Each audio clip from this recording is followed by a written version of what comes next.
సంగతిని చూచి కరుణించి కాపాడితివే.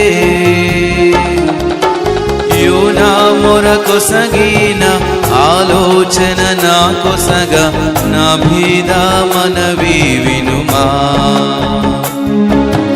యోనా మొర కొసగిన ఆలోచన నా కొసగ నా భీద మనవి వినుమా.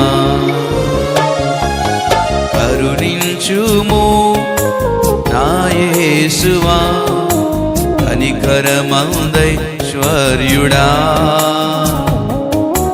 రేయింబగల్లు నేనెలుగెత్తి మొరపెట్టు ప్రార్థనకు చెవియొగ్గుమా.